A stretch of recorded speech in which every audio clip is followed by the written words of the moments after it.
Olá, amores da minha vida, Estherzinha, Dani, Renatinha, Aline, meninas, saudades de vocês, Beta, que bom a gente poder estar juntas, saudade de todo mundo hoje, Mari, meninas, que bom a gente poder estar junto, eu tô bem melhor, ainda tô meio fungante, mas tô bem melhor. Da história lá, né, do Covid, a mãe do Mário tá bem melhor, ele também, e a gente tá começando a voltar à vidazinha normal, né, o Mário precisando ir na igreja, ele tá indo, e estamos assim no nosso dia a dia, tentando voltar à nossa rotina normal, viu? Muito obrigada pelas orações de todo mundo. Biazinha, gente, muito bom ver vocês, muito bom estar com vocês. Eu ainda sou meio descabelada, que eu tomei um banho voada, que eu tava dando aula hoje de tarde. Aqui, olá Gui, que saudade de você, meu aluno lindo. Hoje já me ensina muito, muito mais do que eu sei. Que joia. Vamos começar fazendo uma oração, gente? Vamos começar, né, pedindo que Deus fale com o nosso coração, que Ele nos abençoe, que Ele nos inspire, né? Vamos fazer assim? Meu marido, bicha gata, coisa linda. Oi, Lili. Claudinha. Vamos começar. Senhor, muito obrigada, Deus, por estarmos aqui hoje. Acalma o nosso coração. Apesar de eu ter estado o dia todo em casa, mas eu ao mesmo tempo estava fora de casa dando aula na casa das pessoas, Deus. E foi tudo tão corrido agora de tarde. Eu te peço que o Senhor traga paz ao nosso coração, traga entendimento da Tua palavra, traga convencimento daquilo que nós precisamos ser convencidos, que nós sejamos inundados, Deus, agora pelo Teu amor, pela Tua fidelidade.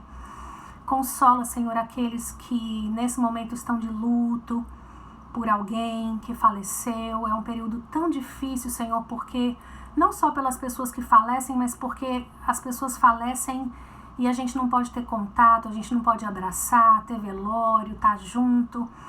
E isso tem trazido um peso ainda maior, Deus, para a vida das pessoas. Nós te pedimos, Deus, que o Teu Santo Espírito possa estar consolando as nossas vidas, trazendo paz, trazendo conforto, saúde, que a gente possa de fato sair dessa jornada toda mais fortalecidos pelo Senhor. Nós te agradecemos em nome de Jesus, Deus. Amém. Amém, gente. Vamos lá.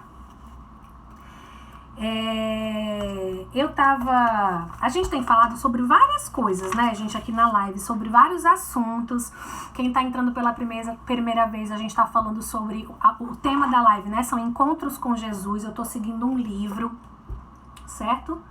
Esse livro é um livro muito bacana, ele é um livro que fala do encontro de Jesus com várias pessoas e como esses encontros mudaram a vida das pessoas, né? Então a gente já falou sobre o mundo que é mau, já falou sobre o pecado, já falou sobre a mulher samaritana, já falou sobre... A gente já falou sobre quem é o inimigo, né? Na semana passada a gente falou sobre o diabo, a gente falou sobre o encontro de Nicodemos com Jesus, enfim. E hoje é interessante, por quê? Porque a gente vai falar não sobre um encontro necessariamente, na verdade é um encontro que nós precisamos ter, certo? Então, só assim, deixa eu começar com a ideia. Eu não sei se vocês viram, gente, mas tem um filme que saiu o ano passado. Eu não assisti, tá certo, esse filme, mas eu tava pesquisando algumas coisas, parece ser interessante. Ele não tem no Netflix, tá? Eu até olhei hoje pra ver se dava pra ver. Mas o nome do filme em português é A Hora da Sua Morte. O nome em inglês é Countdown, certo? E conta a história de uma enfermeira que ela descobre com um grupo de amigos um aplicativo, onde esse aplicativo diz a hora que a pessoa vai morrer. E ela tá numa reunião, algumas pessoas começam a brigar, dizer, eu tenho 63 anos ainda pela frente. Aí o outro, eu tenho 50 e não sei quantos. E ela fica naquela dúvida se ela baixa o aplicativo ou não. Eu sei que ela resolve baixar o aplicativo e quando ela abre o aplicativo ela tem 3 dias, né? E aí eu tava vendo só qual era a história e tal, e a história fala que, né, que ela vai atrás de descobrir uma forma de tentar, né, burlar esse tempo e tal e tal. Tem uma temática interessante, eu repito, eu não assisti o filme, ele não tem no Netflix, tá? Mas deve ser bacana. E aí eu fiquei pensando, né, nossa, já pensou se tivesse um aplicativo desse? Porque a gente tá tão envolvido, né, gente, com celular, com a penca de aplicativo agora, então, que a gente tá vivendo online, fazendo tudo. E eu falei, meu Deus, a pessoa tem um aplicativo, né, que mostra quantos anos você ainda terá pela frente. Eu não queria saber não. Até porque nós somos pecadores e somos humanos e a gente não ia viver, acho que da maneira... Talvez uns quisessem viver da maneira correta, outros iam acabar chutando balde mesmo, enfim. Mas eu achei interessante essa temática, por quê? Porque a gente vai falar hoje, gente, sobre o cenário da Santa Ceia. O que foi a Santa Ceia? A Santa Ceia foi esse momento de um último jantar, né? A gente pode dizer que foi um jantar de despedida de Jesus, onde ele reúne todos os seus discípulos. E geralmente, quando a gente pensa na Santa Ceia, a gente pensa logo na última ceia, aquele quadro do Leonardo da Vinci, né? Eu estava dando uma pesquisada hoje, foi um quadro que o Leonardo da Vinci, ele começou a pintar em 1495, terminou de pintar em 1497 e hoje ele está exposto lá em Milão, tá? 2 anos para ele pintar aquele quadro maravilhoso, né? A gente não consegue pintar nenhuma uva, um cacho de uva, enfim. Mas, geralmente quando a gente pensa na última ceia, a gente pensa naquela cena, né? Eles ali comendo e pronto. Quando a gente não tem, assim, um conhecimento mais profundo da Bíblia, a gente não tem, assim, uma noção muito do que aconteceu naquele lugar. Mas, na verdade, gente, no Evangelho de João, vale a pena vocês lerem, tá? Eu não tenho como ler, porque são 5 capítulos. Mas no Evangelho de João, do capítulo 13 ao capítulo 18, mostra esse ambiente de tudo que aconteceu ali na Santa Ceia, tá? Jesus faz vários discursos, existem muitos versículos que a gente ama, que a gente até sabe de cor, e que estão inseridos nisso que Jesus falou nesse momento de Santa Ceia. E por que isso é tão importante? Porque foi o último discurso dele, né? A gente sempre imagina que uma pessoa que está próxima de morrer, o que ela vai dizer, né, no seu leito de morte. Jesus não estava no leito, ele estava no jantar, mas era o último discurso dele. Então, o que a pessoa vai dizer ali naquele último momento é muito importante. E é interessante porque nesse ambiente aí da ceia, Jesus tem o lava-pés com os discípulos, né? Aquele texto que a gente conhece bem, que ele tira a capa e pega uma bacia e começa a lavar os pés, e tem aquela toda coisa com Pedro, né? Que Pedro diz, não vai lavar o meu pé de jeito nenhum. Aí ele diz, se eu não te deixar lavar, Pedro, os pés, você não tem parte comigo. Aí Pedro, que era extremamente impulsivo, diz, não, então não só o pé, mas a cabeça toda, né? Tem essa cena, aí depois Jesus começa a entrar num discurso meio estranho de dizer que alguém vai trair ele, aí os discípulos começam a se perguntar, mas peraí, quem que vai trair? Quem? Será que sou eu, né? Tem até uma piada muito engraçada, de um padre que ele pregava na fronteira da Argentina, brasileiro ele não gostava muito de argentino, e toda piada de púlpito ele colocava os piores personagens da Bíblia como sendo argentinos, né? Então ele dizia a mulher samaritana, porque ela era argentina, né? Então ele começava o Zaqueu, porque Zaqueu que subiu na árvore, ele era argentino, e até que algumas, só para descontrair, tá, gente? Até que chegaram algumas pessoas e começaram a se incomodar com aquilo, né? Os argentinos, não pode e tal. Aí o líder maior lá dele chegou e falou assim, eu não quero mais ouvir você falando isso de argentinos aqui, porque é muito chato. As pessoas, você tá aqui no limite entre Brasil e Argentina e tem muitos párocos da sua igreja que são argentinos, você não pode fazer isso. Aí ele, tá bom, não vou mais falar. Aí diz que no domingo seguinte ele foi pregar e pregou nessa cena, Jesus começando a dizer que ia trair. Aí diz que um discípulo olhou e falou, não, com certeza não sou eu. Aí o outro, não, com certeza não sou eu. Aí diz que um outro chegou, o Judas, que traiu Jesus e disse, pressuposto sou eu, né? Então, eu amo essa via, gente, eu sou tão besta pra rir, vocês não têm noção. Vai, faz uma palminha aí, estão morrendo de rir. Então, a gente vê essa cena aí da Santa Ceia, tá?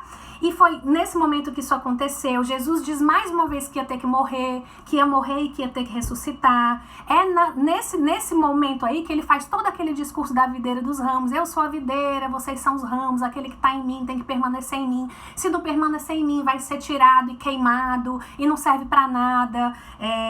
Ele ora por si, ele ora por nós. Ele diz, Senhor, eu oro por aqueles que ainda virão. Então é nesse ambiente, até do capítulo 13 de João até o capítulo 18, certo? Que é esse grande discurso de Jesus, que no capítulo 18 ele é preso, então ele não tem mais discurso, mas tudo isso acontece nesses primeiros capítulos, certo?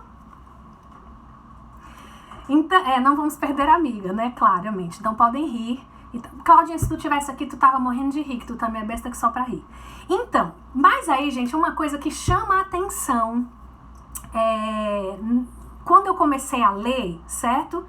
E que você fica assim meio indignada, cara, são as perguntas e o comportamento dos discípulos que andaram com Jesus 3 anos, porque você pensa assim, não, se eu tivesse andado com Jesus, tivesse visto Jesus face a face, a minha fé era outra.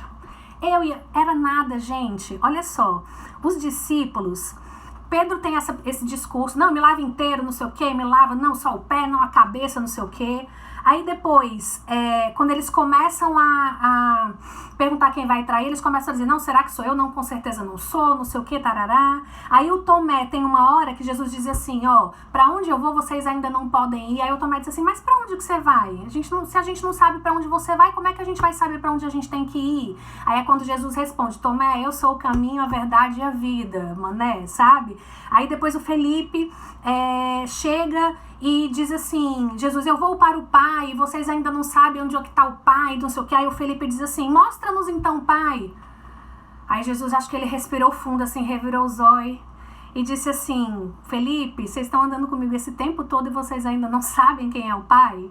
Né? Então é uma coisa muito interessante, porque existe todo esse discurso, essa conversa que eles estão ali tendo nessa última ceia, nessa última conversa que eles estão tendo juntos.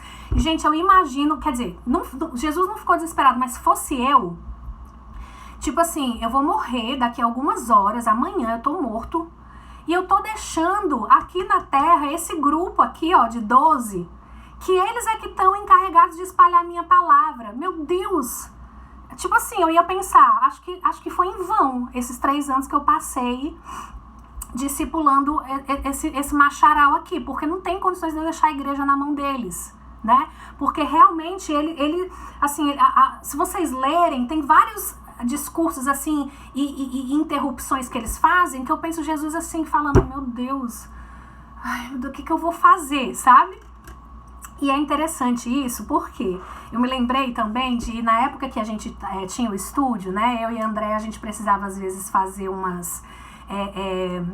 ia contratar gente para recepção, ou enfim, a gente precisava fazer entrevistas, né, para colocar pessoas lá dentro que na nossa ausência seriam os nossos representantes lá, né? E eu me lembro uma vez, gente, de uma entrevista de uma moça, que a gente queria uma pessoa que morasse perto do estúdio, porque a pessoa tinha que ficar um período de manhã, ir para casa e depois um outro período de noite, era um horário quebrado. E a gente queria que fosse uma pessoa que morasse perto, porque se morasse longe ia ficar muito ruim para ela. E a gente perguntou, você tem bicicleta ou moto? Ela falou assim, eu tinha moto, olha só, eu tinha uma entrevista de emprego, eu tinha moto, mas a polícia pegou.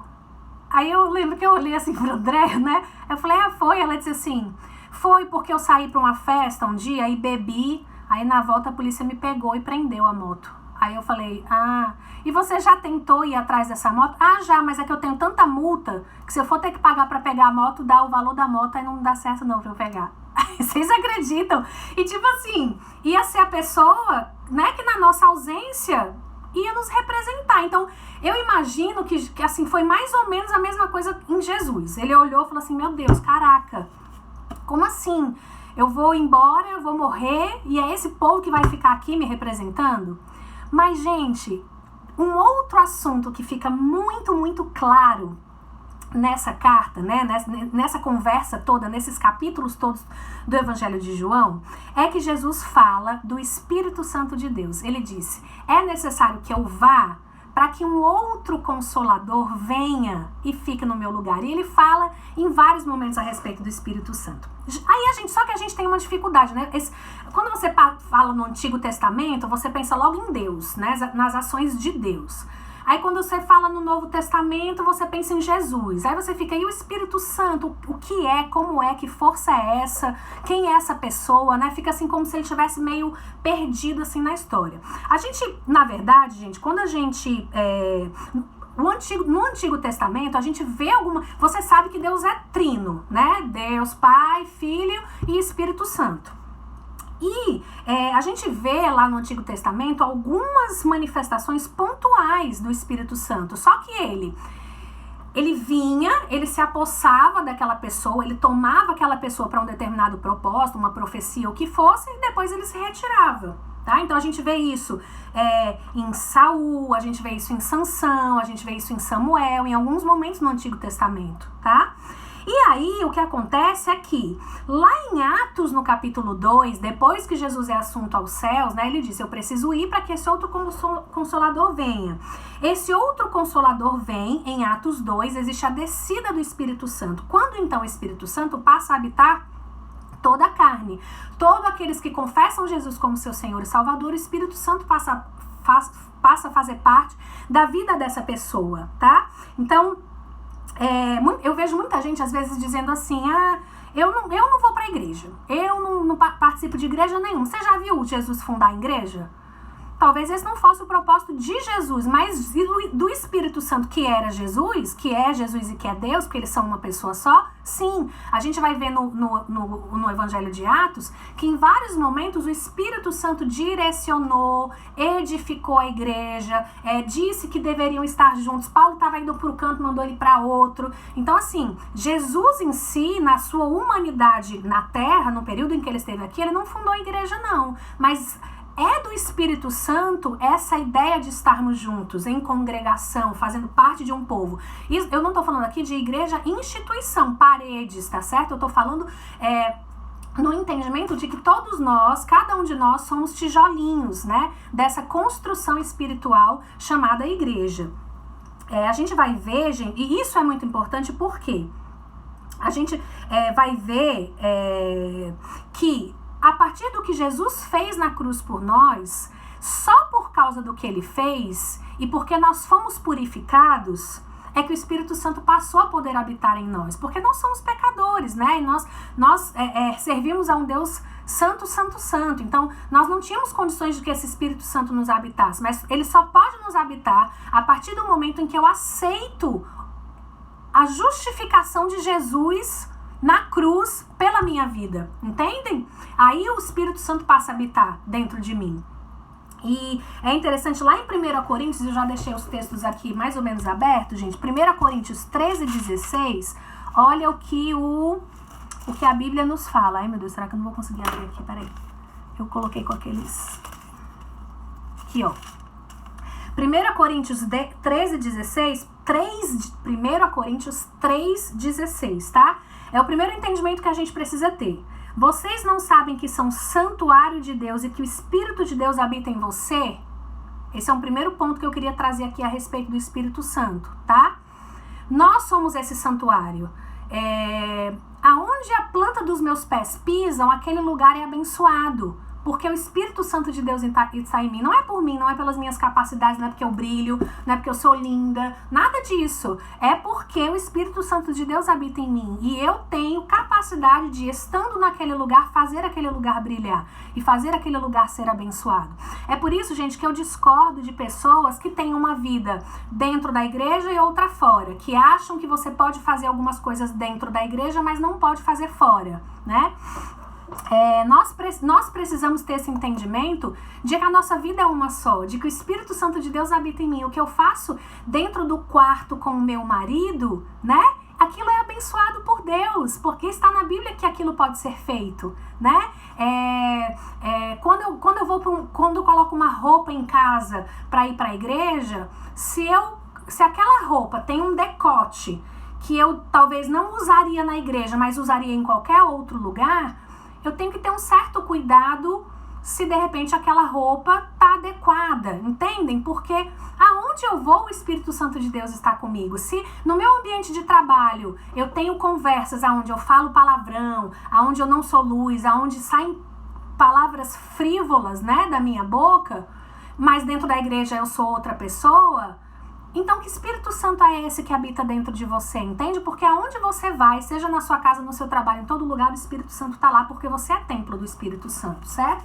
Esse é o primeiro entendimento que eu queria trazer. Outra coisa, em 1 Pedro 2,9, diz o seguinte, ó, me acompanhem aí. 1 Pedro 2,9. Vocês, porém, são geração eleita, sacerdócio real, nação santa, povo exclusivo de Deus, para anunciar as grandezas daquele que o chamou das trevas para a sua maravilhosa luz. Eu sou sacerdote, eu não preciso de um sacerdote mais que me interceda, que se coloque como ponte entre eu e Deus. Eu sou sacerdócio santo, eu tenho esse acesso direto a Deus. A Bíblia diz, quando Jesus morre na cruz, gente, que o véu do templo foi rasgado, o véu do Santíssimo. Existia um lugar dentro do templo de Jerusalém, que era chamado Santo dos Santos, onde uma vez por ano o sacerdote entrava naquele lugar. Só o sumo sacerdote podia entrar e ele fazia apropriação pelos pecados do povo. A Bíblia diz, quando Jesus morre na cruz, que ele diz, está consumado, o véu desse lugar é rasgado e eu tenho livre acesso a esse lugar, entende? Eu sou sacerdócio santo, eu não preciso mais de nenhuma pessoa intercedendo por mim. A oração que o Mário faz não é mais poderosa do que a oração que eu faço. A oração que o meu irmãozinho de oração faz não é mais poderosa. O que pode acontecer, sim, é ele ter uma busca maior, ele ter uma intimidade maior, não é isso? Mas isso não quer dizer que eu não possa buscar e que eu não possa ter essa intimidade. Depende do meu desejo de fazer isso, porque o Espírito Santo está dentro de mim, certo? Eu exerço esse sacerdócio na vida um do outro, né? Então, eu não preciso, qualquer assunto cabuloso que eu tenho que falar com o meu pastor, porque só ele pode me dar o perdão. Não existe isso. A Bíblia diz, confessai os seus pecados uns aos outros, e ali a gente ora, aquilo que é desligado na terra é desligado no céu, aquilo que é ligado na terra é ligado no céu, certo? Isso é o sangue da nova aliança, ok? Outras funções do Espírito Santo. Consolar, tá lá em Atos 9. Eu nem vou ler tudo, né, gente, porque são muitos textos, tá? Mas ele nos consola. E, gente, como nós estamos precisando do consolo do Espírito Santo nesses dias, não é verdade? Porque, olha só, Jesus, enquanto ele estava aqui na Terra, como homem, ele não tinha como estar em vários lugares ao mesmo tempo, né? Enquanto ele estava habitando um corpo humano, ele não tinha como fazer isso. Mas o Espírito Santo de Deus, ele habita em todos os lugares, ele é onisciente, ele é onipresente, ele é onipotente, certo? Então, o Espírito Santo é esse que pode consolar, é esse que pode me consolar aqui agora, consolar você aí na sua casa. E nós vivemos tempos em que a gente está precisando de muito consolo, não é verdade? Ó, em Atos 9:31, diz assim, ó, a igreja passava por um período de paz em toda a Judeia, Galileia e Samaria. Ela se edificava e era encorajada ou consolada, em outras traduções, pelo Espírito Santo. Crescia em número, vivendo no temor do Senhor, certo? Mais uma vez aqui a prova de que o Espírito Santo agia nesse crescimento e dessa congregação, fazendo pessoas estarem juntas em igreja, tá? O Espírito Santo nos convence, e aí é interessante porque ele nos convence do quê? Nos convence da justiça, do pecado e do juízo. Isso está lá em João 16:8. Sabe quando você está assim fazendo uma coisa ou pensando algo que você não devia pensar e vem aquele sentimento de que não, tá errado, e você diz, ai Senhor, perdão, não devia estar pensando isso, eu não devia fazer isso, certo? Então é essa pessoa que habita em você, no seu coração, que lhe traz esse convencimento do pecado, da justiça e do juízo. Ele intercede por nós, Romanos 8:27, certo? Ele ensina 1 Coríntios 2:13. Você pode depois procurar esses textos, tá bom? Eu não vou ler todos que são muitos, a gente acaba saindo do tempo da nossa live, certo? Mas é o Espírito Santo, é esse que habita em nós, que nos ensina, que nos consola, que intercede, que convence do pecado, da justiça, do juízo, que traz paz. E aí você, às vezes, você não disso que você tem?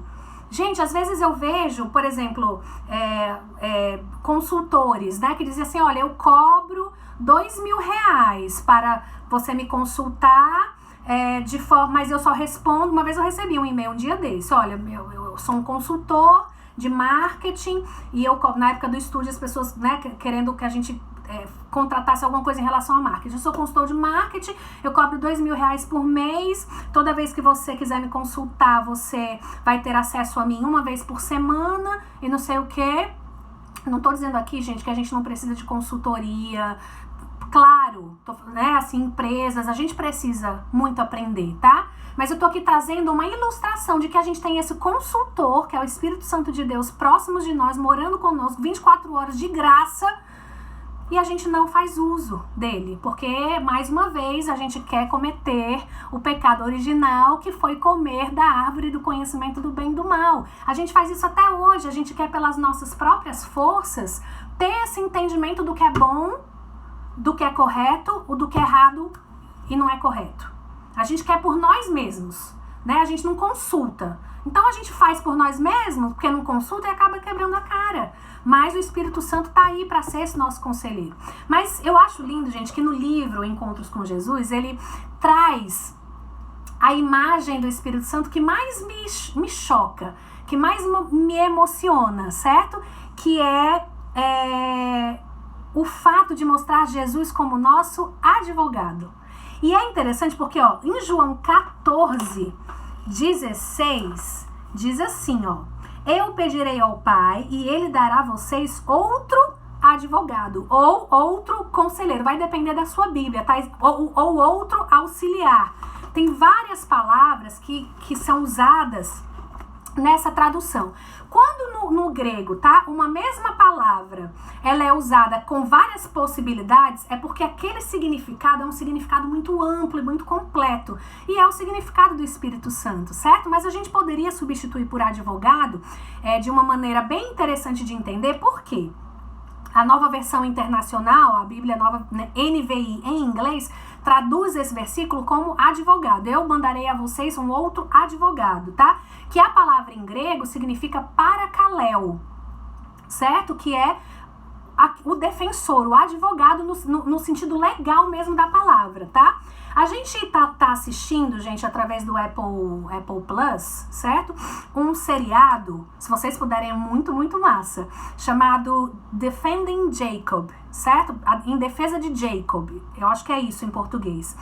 E conta a história de um menino que ele é acusado de matar um adolescente. O menino tem 14 anos, é acusado de matar um adolescente da mesma idade dele.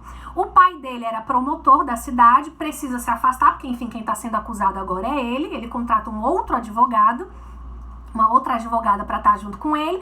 Mas é linda a cena, eu achei linda, né? Lendo isso aqui, lembrei da cena em que eles estão sentados, o pai tá como se fosse na arquibancada não, como na plateia, né, ali, e a advogada tá ali, e a advogada fala, olha, eu queria fazer uma petição e tal. O advogado o pai do Jacob é promotor da cidade, ele gostaria de se fazer presente e estar me auxiliando na defesa do Jacob. E o juiz diz que ele pode, né? Então ele se levanta e você vê assim no olhar do menino o alívio de saber que o próprio pai se colocou como advogado para ajudar na defesa dele. É muito bacana. E o que um advogado faz por você, né, gente? Principalmente quando você não entende de leis, você não entende de nada. Ele é a sua defesa. Se o advogado é brilhante, provavelmente o júri vai ver você como brilhante. Se o advogado é um tapado, o júri vai ver você como um tapado. Se o advogado ele tem muito conhecimento, ele é eloquente, ele sabe falar, ele tem uma boa oratória, né? Ele vai fazer uma defesa bacana ao seu respeito. Então o advogado, ele acaba sendo esse substituto em relação ao seu próprio crime, entende? Ele é aquele que vai lhe substituir nessa defesa. E aquilo que o advogado fizer é o que vai computar e o que vai decidir o seu destino a respeito da sua vida, né? Então, é muito bacana, porque é como se Jesus chegasse diante do Pai e ele dissesse assim, ó, é um trechinho do livro, tá? Ele diz assim, ó, Pai, meu povo pecou e a lei requer que o salário do pecado seja a morte. Ok?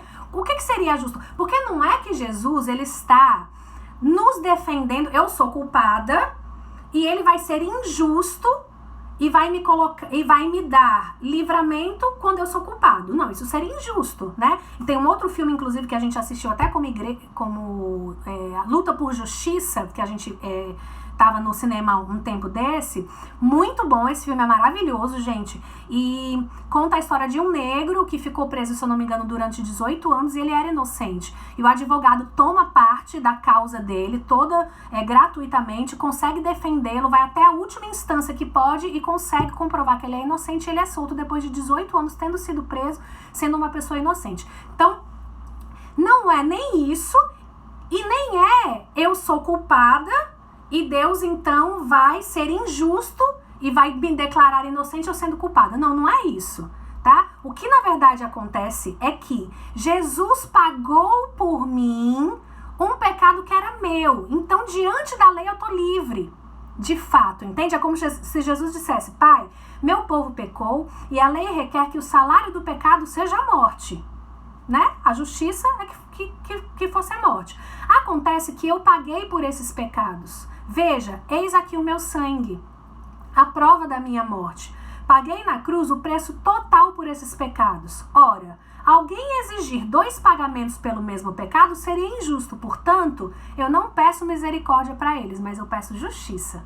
O que Deus está pedindo como advogado não é misericórdia. Oh, Deus, tenha misericórdia. O que é misericórdia? É quando Deus não nos dá aquilo que nós merecíamos. Não, não é isso que Deus faz como advogado, como Espírito Santo, tá? Porque, na verdade, o Espírito Santo é nosso advogado, mas Jesus também é. O Espírito Santo é o nosso segundo advogado. Jesus é o primeiro, tá? Isso tá lá em João... deixa eu dizer aqui pra vocês.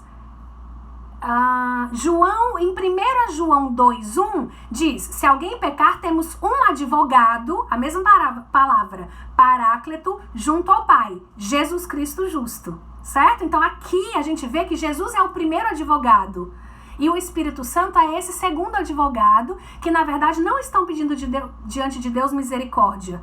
Senhor, dá a eles aquilo que eles... Não dê a eles aquilo que eles merecem, né? Mas na verdade ele está pedindo justiça, porque o sangue de Jesus já pagou na cruz pelo meu pecado. Então seria injusto Deus me condenar, entende? É por isso que quando nós pedimos perdão a Ele, Ele nos perdoa. Não porque Ele é misericordioso, mas porque Deus é justo. E a justiça de Deus vê o sangue de Jesus em mim. Certo, gente? Eu fui muito abençoada com esse estudo, porque isso me mostra esse consultor que eu tenho perto de mim, à mão, à minha disposição, e que muitas vezes eu não uso. Então a minha chamada aqui hoje é para um encontro que a gente precisa ter. Né? Às vezes a gente teve esse encontro com Jesus, mas Jesus às vezes ele talvez possa parecer para você uma figura presa ali aquele tempo de 33 anos em que ele viveu na Terra, e depois você tem uma certa dificuldade em transcender e em tentar entender como é que esse Jesus age, mas ele age em você através do Espírito Santo de Deus que habita o seu coração, gente. A gente precisa fazer uso desse consultor, sabe? A gente precisa entender que esse consultor conhece todos os tempos e épocas, me ama, sabe o que é melhor para mim e é um advogado perfeito. Amém? Qual é a diferença de graça e de misericórdia? Gente, existe uma diferença. Graça é quando Deus nos dá aquilo que eu não merecia. Misericórdia é quando Deus não me dá aquilo que eu merecia. Deu para entender? Certo? Então, isso é a diferença de graça e misericórdia. Ok, meninas? Pronto, foi muito bom estar com vocês, brincar com vocês, orar com vocês. Amém. Que você seja muito abençoada. Gente, assim, faça uso disso. Quando você for orar, fala: Espírito Santo de Deus, eu às vezes tenho dificuldade em ler a Bíblia, em entender. Não é Ele que ensina? A gente não lê o que é Ele que ensina? Fala: Espírito Santo de Deus que habita dentro de mim, me ensina nesse momento. A gente tem um sobrinho, o Pedro, né, que mora em Miami, e a Mari, minha cunhada, mandou esses dias um videozinho do Joe, o marido deles, sentado do lado dele, ensinando, né, os números, as letras e tal. E aí você vê aquela coisa inocente assim, apontando para uma bolinha dizendo O, né, é o 0, é o N. Gente, o Espírito Santo é isso, é aquele que nos ensina, é aquele que nos olha na nossa inocência, naquilo que nós não podemos ver, naquilo que nós não entendemos, naquilo que nós não temos capacidade ou sabedoria para tomar posse daquele conhecimento naquele momento, e é Ele que nos ensina, como uma criança inocente mesmo. Então, que a gente faça mais uso disso, sabe? De textos em que você às vezes vai ler e você não está tendo aquele entendimento, você quer entender, que Ele venha consolar você se você está passando por períodos de luto, de tristeza, que Ele lhe convença da justiça, do pecado e do juízo. Às vezes você está tão apegado àquele pecado e o que Deus tem para você é tão maior, então que haja esse convencimento, né? Que Deus possa lhe convencer, o Espírito Santo de Deus possa convencer você disso e que Ele seja acima de tudo para você esse advogado, que você tome sobre você o que Jesus fez na cruz, entendendo que porque Ele fez o que Ele fez na cruz, Deus olha para nós com justiça e não apenas com misericórdia, tá bom? Gente, Deus abençoe vocês, saudades de vocês, e quinta-feira a gente tá junto de novo. Grande beijo!